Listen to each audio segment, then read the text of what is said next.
नाज़रीन अस्सलामु अलैकुम व रहमतुल्लाहि व बरकातुहू।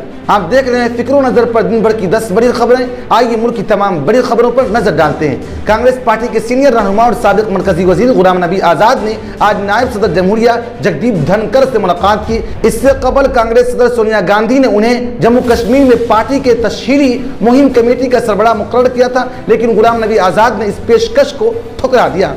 वेलफेयर पार्टी ऑफ इंडिया ने बिल्किस बानो की जिनसी ज्यादती और उनके खानदान के 7 अफराद के कत्ल मामले में 11 कसूरवारों को गुजरात हुकूमत के जरिए माफी देकर रिहा करने पर सख्त बरहमी का इजहार किया और उनका कहना है कि मुल्क में लाकानूनियत उरूज पर है।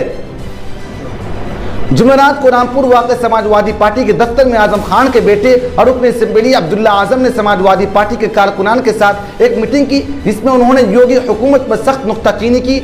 आपको बता दें कि गवाहों को धमकियां देने के इल्जाम में आजम खान पर रामपुर में 2 नए मुकदमात दर्ज किए गए हैं, जिसकी अब्दुल्ला आजम ने तरदीद की है। उन्होंने कहा है कि बर्दाश्त की हद अब खत्म हो रही है और अगर उनका मुकद्दर जेल ही तय कर दिया गया है तो फिर वो घर बैठकर नहीं बल्कि लड़ाई कर जेल जाएंगे। कर्नाटक के तुमाकुरू जिला में समीउल्लाह नाम के एक शख्स ने बीवी के आशिक के साथ फिरार होने की वजह से अपने 3 बच्चों के साथ मुबैना तौर पर जहर खाकर खुदकुशी कर ली। ये वाकया तुमाकुरू जिला के PHC कॉलोनी में पेश आया। समीउल्लाह की मौत हो गई, जबकि 3 बच्चों को बेंगलोर के एक अस्पताल में मुंतकिल किया गया है, जहां उनकी हालत नाजुक बताई जा रही है। दिल्ली के वजीर आला अरविंद केजरीवाल ने आज नायब वजीर आला मनीष सिसोदिया के घर पर CBI के छापा के बाद प्रेस कॉन्फ्रेंस से खिताब किया। उन्होंने कहा कि जिस दिन अमेरिकी अखबार में सिसोदिया की तस्वीर शाये हुई है उसी दिन CBI ने छापा मारा। उन्होंने कहा कि हुकूमत दिल्ली की तालीमी इनकलाब से खौफजदा है, इसलिए वो CBI के जरिए डराना चाहती है। फिनलैंड की वजीर आजम सिना मरीन की डांस करते हुए एक वीडियो सोशल मीडिया पर वायरल हो गई है।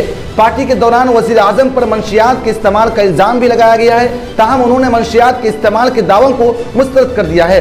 उनका कहना है कि उन्होंने अपने दोस्तों के साथ पार्टी करते हुए कोई गलत काम नहीं किया। पाकिस्तान के वज़ीर आज़म शहबाज शरीफ का कहना है कि पाकिस्तान अपने हमसाया मुल्क भारत के साथ पुरअमन ताल्लुकात का ख़्वाह है और मसला कश्मीर का हल चाहता है। साथ ही आलमी बिरादरी पर जोर दिया कि वो इस सिलसिले में अपना किरदार अदा करे। रोजनामा अखबार डॉन ने वज़ीर आज़म के दफ्तर के हवाले से बताया कि शहबाज शरीफ ने इन ख़यालात का इजहार गुज़िश्ता रोज पाकिस्तान में नौतकर्रुर ऑस्ट्रेलियाई सफ़ीर नील हॉकिंस से मुलाकात के दौरान किया। अक़वाम मुत्तहिदा के सेक्रेटरी जनरल एंटोनियो गुटेरेस और तुर्क सदर रजब तय्यब एर्दोगान ने जुमेरात को यूक्रेन के सदर व्लादिमीर ज़ेलेंस्की से मुलाकात की। इस दौरान तकरीबन 6 माह से जारी जंग को रोकने के लिए एक आला सतह की कोशिश की गई, लेकिन फौरी तौर पर किसी पेशरफ्त की इत्तला मौसूल नहीं हुई है। भारतीय क्रिकेट टीम के साबिक कप्तान विराट कोहली ने कहा कि उनका जाती तजर्बा है कि उन्होंने भरी महफिल में भी खुद को तरह महसूस किया। कोहली ने खिलाड़ियों के लिए ज़हनी सेहत के हवाले से कई मुफीद मशवरे दिए। भारतीय क्रिकेट टीम के तेज गेंदबाज मोहम्मद सिराज ने यॉर्कशायर में शामिल होने के बाद कहा कि वो यॉर्कशायर में शामिल होने के मुंतज़िर थे। उन्हें इंग्लैंड में हमेशा भारत के लिए खेलना पसंद था और अब वो काउंटी क्रिकेट का तजर्बा करने के लिए तैयार है। नाजरीन, आज के खबरनामा में इतना ही, फिर मुलाकात होगी। शुक्रिया।